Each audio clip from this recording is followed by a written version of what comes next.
Madrid bajos fondos, la historia oculta. Madrid es hoy escaparate, pasarela y postal, capital del ocio, de la moda, del turismo y del éxito. Pero bajo esa superficie pulida se esconde otra ciudad, una que no aparece en las guías, ni en los anuncios, ni en los discursos oficiales. Una ciudad hecha de miedo, de ruido, de sangre, de heroína, de pandillas, de música, de violencia y de supervivencia. Una ciudad donde cada barrio fue un campo de batalla invisible, porque Madrid no solo se construyó con ladrillo y cemento, se construyó con noches sin ley, con generaciones rotas y con historias que nunca se contaron.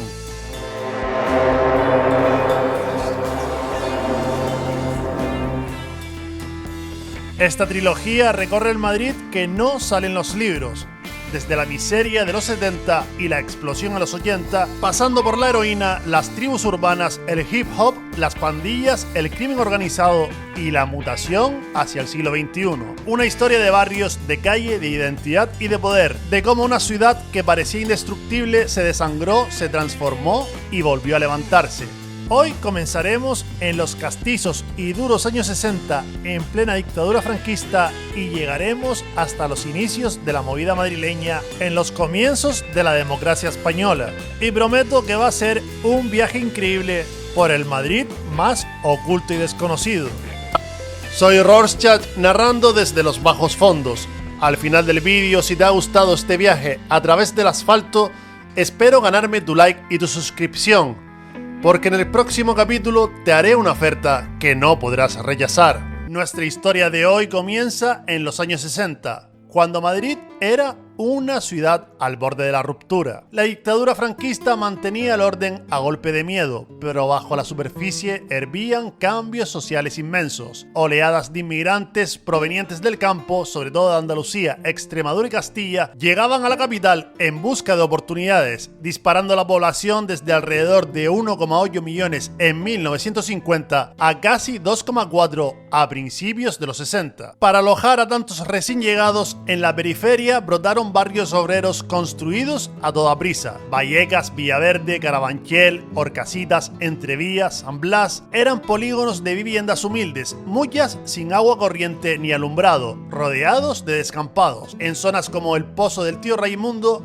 aquel crecimiento se tradujo en chabolas de yapa y madera levantadas sobre terrenos baldíos, asentamientos que reflejaban la pobreza estructural del momento y que durante los años 50 y 60 llegaron a albergar a miles de personas en condiciones extremas. Mientras tanto, el viejo casco urbano, barrios como Lavapiés, Embajadores o Maravillas, envejecía y se hundía entre corralas ruinosas y patios de vecinos hacinados. La ciudad quedaba así marcada por una fractura invisible.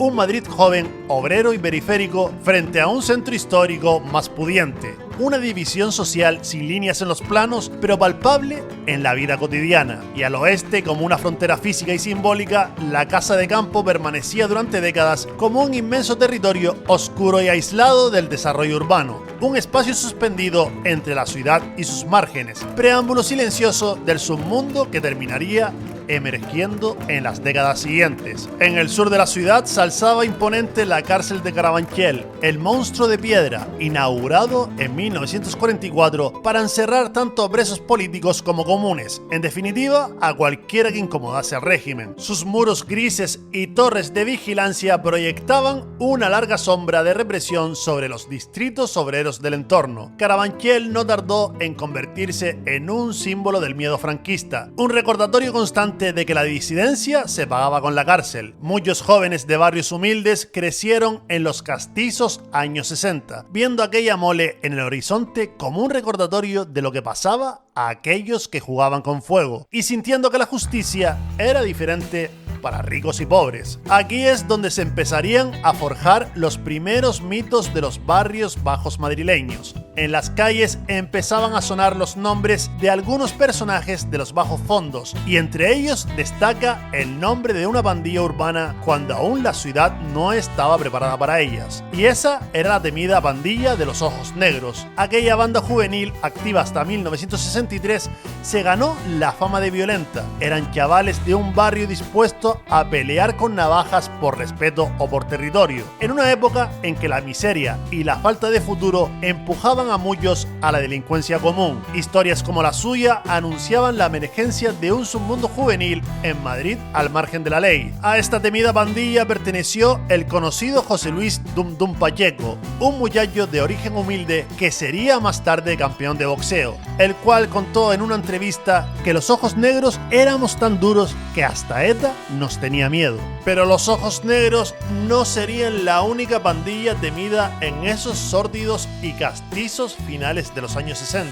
En Vallecas, la violencia juvenil formaba parte del paisaje. Entre cerros de chabolas y descampados frente al colegio Tajamar surgieron bandas como Los Topos, pero la que realmente imponía respeto eran los Cherokees. Sus miembros mayores frecuentaban el gimnasio Olimpia, donde se forjaban cuerpos descomunales para la época y una reputación temible. Figuras como el Muletas o el Tarzán alimentaron la leyenda de una banda que pegaba sin contemplaciones. Los más jóvenes, de apenas 14 o 16 años, eran todavía más violentos y se distinguían por su estética glam rock, peleas en locales al ritmo de música glam, pantalones de campana y patadas volando entre música y humo. Los Cherokees no solo defendían su territorio, organizaban incursiones a otros barrios, incluso a zonas consideradas pijas como Chamberí, con auténticas expediciones de decenas de chavales. También atacaban a los hippies en lugares como La Vide o El Retiro, simplemente por ser distintos, obligándolos a huir cuando corría la voz de que estos macarras musculados bajaban desde Vallecas. Ese era el Madrid de fondo, territorial, tribal y violento, donde los Ojos Negros o los Cherokees no eran simples anomalías, sino productos directos de una ciudad partida en barrios, códigos y reputación. Pese a la dura realidad social, incluso bajo la dictadura, Madrid tenía pequeños oasis donde florecía otra vida nocturna, preludio de futuros contrastes, la zona de Costa Fleming, la cual se convirtió a finales de los 60 en un inesperado epicentro multicultural. Era el barrio de moda para la incipiente clase alta y para extranjeros. Allí vivían muchos estadounidenses de la clase militar de Torrejón, lleno de locales nocturnos de estilo americano. Mientras en el centro apenas había luces de neón, en Costa Fleming brillaban bares con rock and roll, cócteles y chicas yeye. Aquella burbuja de modernidad convivía con una ciudad oficialmente gris y moralista, pero prefiguraba la noche madrileña desenfrenada que vendría en la siguiente década. En esos primeros años 60 en los que Madrid crecía a un ritmo salvaje, la periferia se llenaba de barro, chabolas y familias invisibles. Vallecas se convirtió en uno de los grandes símbolos de aquella pobreza estructural. Cuevas excavadas en los cerros, casas de yapas, calles sin asfaltar, niños descalzos, hambre crónica y una ausencia casi total del Estado. La ciudad prosperaba en los titulares, pero en los márgenes sobrevivía un país totalmente distinto. Fue en ese paisaje donde apareció la figura del sacerdote José Luis Saura. Médico y cura, llegó al barrio del Cerro del Tío Pío en los años 60 y se metió literalmente dentro de la miseria. Visitaba chabolas, entraba en las cuevas, hablaba con familias enteras que llevaban años sin agua corriente ni luz, compartía mesa con obreros y parados y empezó a organizar una respuesta colectiva allí donde solo había abandono. Saura impulsó la cooperativa Nuestra Señora del Cerro, que acabaría construyendo más de 1000 viviendas para familias que vivían en chabolas, cuevas y casas ruinosas. No levantaba discursos, sino que levantaba casas. También promovió un dispensario médico, una residencia de ancianos, escuelas y redes de apoyo vecinal. Su trabajo no convirtió a Vallecas en un barrio rico, pero sí en un barrio con dignidad. En aquel Madrid de contrastes brutales, la figura de Saura demostraba que la miseria no era un destino inevitable, era una injusticia estructural que podía combatirse. Pero su labor, por heroica que fuera, no alcanzaría a todos, porque mientras unos pocos encontraban en la organización comunitaria una salida, miles de jóvenes crecían sin escuela, sin futuro y sin protección. Y para ellos, la respuesta no fue construir, fue huir, rebelarse y sobrevivir como fuera. En ese mismo contexto de abandono urbano, se dio a conocer la historia del que sería el delincuente más célebre de la España franquista, Eleuterio Sánchez, apodado como el Lute, con el cual Madrid asistía al nacimiento de un mito. El Lute no era un criminal convencional, sino un producto extremo de la miseria, hijo de una familia paupérrima, nacido en una chabola, criado entre hambre, persecuciones y cárceles. Su historia condensaba como pocas la violencia social de aquella España. Convertido en atracador y ladrón por pura supervivencia, robó para dar de comer a los suyos, fue encarcelado y protagonizó fugas espectaculares que lo convirtieron en el enemigo público número uno del régimen. Sus huidas de 1966 y 1971, recorriendo el país a pie tras escapar de prisión, burlando durante años a la policía franquista y a la Guardia Civil, fascinaron a la opinión pública y humillaron al aparato represivo del Estado, hasta que finalmente fue recapturado en Sevilla en 1973. Para muchos jóvenes de los barrios obreros, el Lute encarnaba al bandolero moderno, al rebelde popular que desafiaba a una dictadura percibida como injusta y clasista.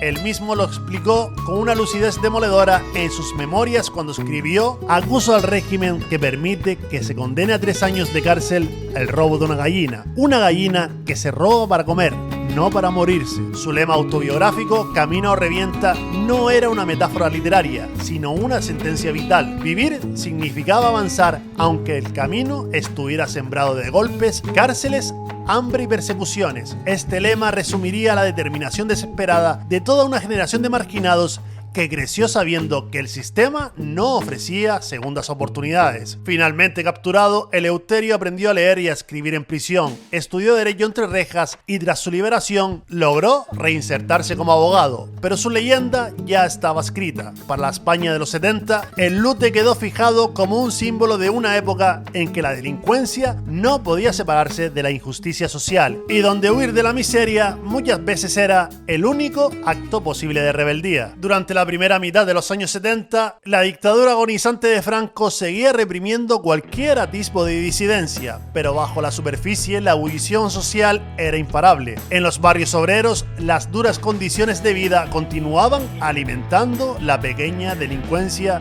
y el desarraigo juvenil. Madrid vivía entonces un contraste brutal entre una ciudad que aún respiraba miedo y otra que empezaba a presionar desde abajo, empujando hacia el cambio. Con la muerte de Franco en 1975, la ciudad entera se lanzó a respirar un aire nuevo. El miedo oficial había quedado atrás, pero todavía había heridas profundas, exilios largos y silencios que parecían infinitos. Fue en ese terreno fértil de anhelos insatisfechos donde un acontecimiento político casi festivo, casi ritual, se convertiría en símbolo del despertar democrático. En octubre de 1977, Madrid vivió una de las jornadas más inolvidables de su historia reciente, con la primera fiesta del Partido Comunista de España en la Casa de Campo, celebrada los días 15 y 16 de octubre, apenas unos meses después de la legalización del partido y del fin oficial de su proscripción. Aquel acontecimiento no fue simplemente una fecha en el calendario, fue una conmoción colectiva. Por primera vez en décadas, las masas salieron del silencio para ocupar el espacio público sin miedo, con una mezcla de vértigo, esperanza y necesidad acumulada. La fiesta no fue un mitin sin más, fue una explosión de presencia política y humana. Según la organización, fueron más de 500.000 de personas las que llenaron la Casa de Campo, con decenas de miles de madrileños y visitantes llegados de toda España. Se levantaron pabellones, exposiciones culturales y espacios de debate, mientras delegaciones de partidos comunistas de países como Francia, Italia, Grecia, Japón y de toda la Europa del Este mostraban su arte, su artesanía, su comida y su manera de entender el mundo. Para muchos testigos de la época, aquella marea humana rozó el 1.000.000 de asistentes, y lo que se respiraba allí iba mucho más allá de la militancia. Era la urgencia colectiva de ocupar la democracia con el cuerpo y no solo con palabras. Sobre ese mar de banderas y rostros, dos figuras del siglo XX español subieron al estrado con una carga simbólica que desbordó cualquier gesto político. Dolores Ibarruri, la pasionaria, símbolo de la resistencia antifascista durante la Guerra Civil y figura histórica del exilio, volvía a hablar en Madrid tras décadas fuera. Su sola presencia fue, para muchos, un acto intento de reconciliación con la historia, como si una superviviente de todas las tragedias del siglo pasado se dirigiera por fin al corazón de la nueva España democrática. Junto a ella, Rafael Alberti, el poeta de la República, exiliado incluso más tiempo que muchos de sus compañeros de lucha, tomó también la palabra. Su voz, cargada de guerras, represión y destierro, encontró eco en una multitud que, por primera vez en mucho tiempo, podía escuchar en público a quienes habían sido borrados del relato oficial. Pero no se trataba solo de discursos. Aquella reunión fue la vuelta a la comunidad política de quienes habían vivido fuera del sistema, fuera de la ley, fuera de la historia. Ahí estaban sindicatos, intelectuales, familias enteras, anarquistas, obreros, artistas y jóvenes, muchos de ellos por primera vez sin miedo, con la sensación legítima de que la política por fin también les pertenecía. La fiesta se articuló como un híbrido extraño y poderoso, mitin serio, festival cultural y teatro colectivo de una sociedad que llevaba décadas esperando para poder hablar en voz alta. Hubo música, debates, artes y miles de conversaciones espontáneas que recorrían la casa de campo como una corriente eléctrica. No era un acto partidista, era una cumbre popular de esperanza que se convirtió en un acto fundacional no solo de una democracia política, sino también de una democracia cultural y ciudadana en Madrid, que a partir de entonces llevaría cada año la misma fiesta a la casa de campo. Pero más allá de los aires de libertad que produjo la fiesta del Partido Comunista, más allá de las banderas al viento, los discursos y la sensación colectiva de estar estrenando país, existía otra historia menos visible. Una historia que no se contaba desde los escenarios ni aparecía en los titulares optimistas de la transición. Era la historia de los barrios obreros, de la violencia cotidiana, de los códigos no escritos que seguían rigiendo la calle cuando se apagaban los altavoces y la política volvía a casa. Porque mientras en la casa de campo se celebraba la democracia recién conquistada, en lugares como Entrevías la vida seguía marcada por la supervivencia. Aquel barrio obrero levantado sobre chabolas, rodeado de vías de tren y aislado del centro, había forjado desde los años 60 un tipo de macarra profundamente castizo, hijo de la inmigración rural y del abandono urbano, para el que la calle no era un espacio de extensión, sino un territorio que había que defender. En ese ecosistema surgieron los Bichos, una pandilla formada por chavales de barrio que marcaban territorio en billares y bares, utilizando la violencia como lenguaje cotidiano. Mirar de más, cruzar una frontera invisible o entrar en el local equivocado podía acabar en un cabezazo fulminante. El respeto se ganaba a golpes. Su centro de operaciones eran los billares del bar de Don Carlos, uno de los puntos neurálgicos del ocio juvenil de Entrevías. Allí reinaba Santi el Loco, un personaje temido incluso por los suyos, famoso sobre todo por su imprevisibilidad. Los Bichos originales eran mayores. Con el tiempo, una segunda generación heredó el nombre y las dinámicas, como ocurriría con tantas pandillas madrileñas de la época, donde las siglas pasaban de mano en mano y la leyenda crecía más rápido que la realidad. Y es en ese punto donde la historia de los Bichos se enlaza con la legalización de todos los partidos políticos, especialmente con la del Partido Comunista, ya que al igual que el propio país, la pandilla también mutó. A comienzos de los años 70, aquella violencia territorial empezó a politizarse. Algunos de sus miembros entraron en contacto con las juventudes comunistas y la pelea dejó de ser solo por el barrio. La calle seguía siendo el escenario, pero el enemigo ya no era únicamente el grupo rival, ahora también lo era el régimen. Los Bichos se transformaron durante un tiempo en algo más cercano a un movimiento político que a una simple pandilla. Se dice incluso que los primeros compases de la transición, en 1979, durante una visita de Manuel Fraga al barrio, su coche fue incendiado por esta pandilla. Con la consolidación de la democracia y una mejora progresiva de las condiciones de vida, las viejas pandillas de Extra Radio comenzaron a diluirse. Muchos de aquellos chavales se integraron en trabajos, familias y rutinas que nada tenían que ver con la calle. Los Bichos desaparecieron sin épica, pero su huella quedó ahí. Fueron el síntoma temprano de un Madrid que llevaba décadas aprendiendo a sobrevivir a golpes. Aquellos días parecían anunciar un país nuevo, pero la historia rara vez avanza en línea recta. Mientras la política se llenaba de voces y las plazas de esperanza, en los márgenes de la ciudad empezaba a gestarse otra transformación, mucho más silenciosa y devastadora. La democracia estaba naciendo a plena luz del día. día, y en la sombra Madrid comenzaba a perder a sus hijos. Hacia finales de los 70, un veneno silencioso comenzó a arraigar en los bajos fondos, la heroína. Hasta entonces, las drogas apenas habían tenido presencia en la ciudad, más allá del alcohol, el tabaco y algún porro de hachís en círculos muy reducidos, pero que entre 1977 y 1978 irrumpiría con una violencia desconocida. Primero fue cosa de unos pocos, considerada una rareza exótica llegada de Asia, muy pronto se propagó como la pólvora. Aquel desembarco no fue casual. Tras la revolución iraní de 1979, cientos de iraníes exiliados llegaron a Europa Occidental y una parte de esas redes acabó asentándose en Madrid. Según diversas investigaciones periodísticas de la época y los testimonios recogidos en los barrios, esos grupos pasaron a controlar buena parte del tráfico de heroína que entraba en la ciudad, procedente de la gran ruta asiática: Pakistán, Afganistán, Irán, Turquía y de ahí a Europa. La droga comenzó a circular con una regularidad desconocida hasta entonces,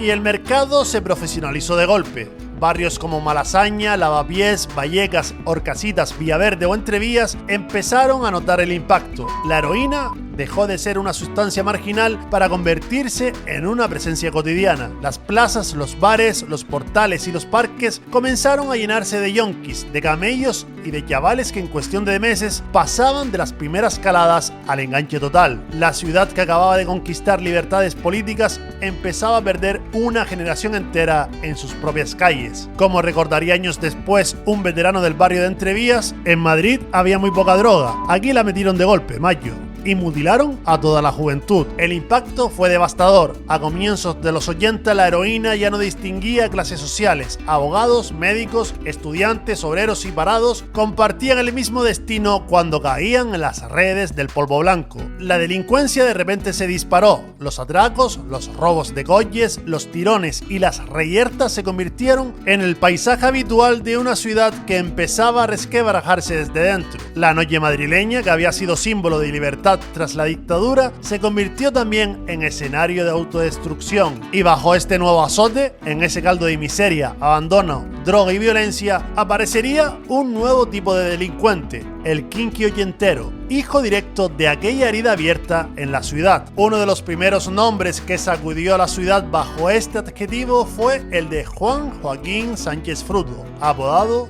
como el Jaro, un chaval de barrio de La Lipa que con apenas 15 o 16 años acumulaba ya decenas de atracos y se convirtió en enemigo público número uno de la ciudad. La prensa siguió cada uno de sus golpes como si se tratara de una leyenda suburbana. En 1979, con tan solo 18 años, el Jaro murió tiroteado por la policía, cerrando de forma brutal una carrera criminal tan corta como intensa y dejando al descubierto la realidad de cientos de jóvenes sin futuro en plena transición. En los primeros 80, la delincuencia común siguió llenando titulares. Santiago Corella, conocido como el Nani, ladrón de joyas de barrio de campamento, desapareció misteriosamente en 1983 tras ser detenido. Todo apunta a que murió bajo tortura policial mientras trataban de sacarle el botín de un robo. Su cuerpo jamás apareció. El caso destapó la corrupción de ciertos sectores policiales y dejó una imagen imborrable, la de su madre clamando justicia ante las cámaras. Y por último estaba también Juan Carlos Delgado, conocido como el Pera. Con solo 12 años llevaba ya decenas de coches robados en 1982. Su rehabilitación posterior, la cual pasó de niño delincuente a piloto de carreras y educador vial, fue una excepción luminosa en un paisaje dominado por la droga, la cárcel y las muertes prematuras. La mayoría de aquellos muchachos no tuvo ese final, ya que la heroína estaba cada vez más fuerte pujando en los barrios bajos, y muchos de los kinkis empezaron a consumir el botín de sus robos en forma de polvo y jeringuillas, quedando atrapados en un círculo mortal del que casi nadie salía. Y fue entonces cuando la realidad ya desbordaba las calles, cuando el cine decidió mirarla de frente. Con la liberación social de la transición, surgió un género que retrató aquella violencia sin filtros, el llamado cine kinky. Directores como Eloy de la Iglesia o José Antonio de la Loma llevaron a la pantalla la vida de esos chavales de barrio en películas como Navajeros, Perros Callejeros o Deprisa Deprisa. Muchas veces los protagonistas no eran actores, sino auténticos delincuentes juveniles sacados directamente de los barrios. José Luis Manzano o El Pirri se convirtieron en los rostros de aquella generación, y como tantos otros terminaron enganchados a la droga y muertos demasiado pronto. Aquí la ficción y la realidad se fundieron. En el cine se veían atracos con navaja, persecuciones por chabolas y el público sabía que aquello no era una exageración. Estaba ocurriendo en las calles. Navajeros, como principal exponente del género, convirtió a aquellos chicos de los márgenes en el espejo más incómodo de la España de la transición. Una crónica sucia, directa y sin redención de una juventud condenada antes de tener una oportunidad de elegir. Mientras la heroína y la delincuencia kinky comenzaban a marcar las esquinas, el final del franquismo y la explosión humana de la fiesta del Partido Comunista en la Casa de Campo fueron para Madrid como abrir una ventana después de 40 años sin aire. La ciudad no solo se politizó, sino que se desbordó. La libertad no llegó como una ley aprobada en el Parlamento, sino que llegó como una fiebre que se metió en los cuerpos, en pisos diminutos de Malasaña, en bares mal iluminados de Tribunal, en sótanos húmedos de San Bernardo y Llueca. Una generación empezó a inventarse la noche. Nadie sabía muy bien qué hacer con aquel aire nuevo, pero todos estaban dispuestos a respirarlo hasta el fondo. No había dinero ni futuro, claro, ni certezas. Había urgencia. Y esa urgencia se convirtió en estética, en ruido, en provocación. La movida no nació como un movimiento cultural, nació como una explosión vital. El primer gran estallido llegó en febrero de 1980 en el concierto homenaje a Canito. Aquella noche tocaron grupos y se encendió una ciudad entera. Gente que llevaba años viviendo en silencio empezó a gritar. Meses después, el concierto de primavera reunió a miles de jóvenes durante 8 horas seguidas de música y sudor. Madrid ya no tenía freno. La noche se convirtió en territorio liberado. El rock ola fue su catedral, el penta su confesionario, la Vía Láctea su madriguera y el sol su altar. Las puertas se abrían al anochecer y no se cerraban hasta el amanecer. Por allí circulaban Alaska, Naya Pop, Radio Futura, Los Secretos, Parálisis Permanente, Ramoncín y muchos otros. Pero también poetas sin trabajo, estudiantes sin rumbo, camellos, fotógrafos, buscavidas y chicos de barrio que venían a mirar ese otro mundo que parecía al mismo tiempo prohibido y posible.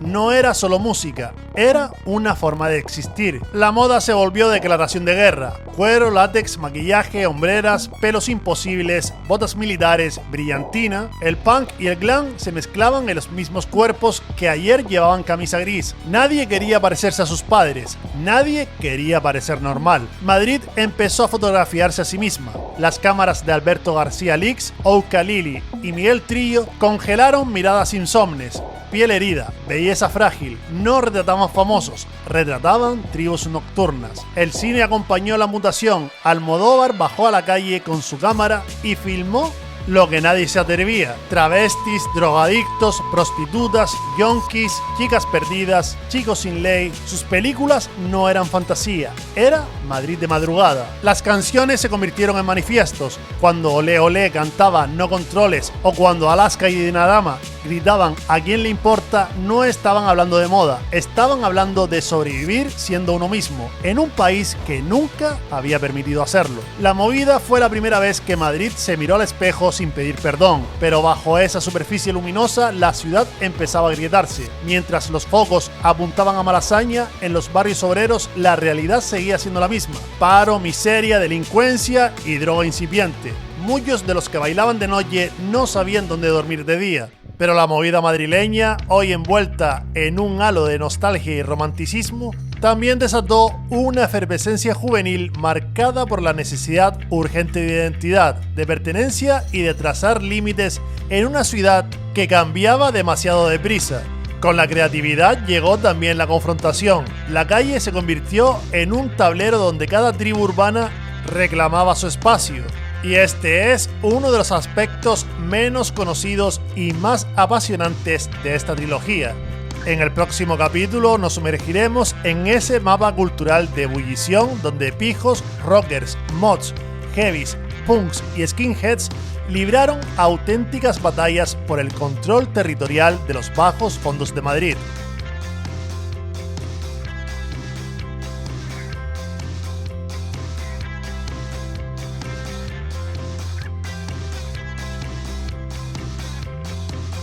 Y recuerda que darle a like y suscribirte me ayudará a seguir creando contenido similar a este, o de lo contrario, te haré una oferta que no podrás rechazar.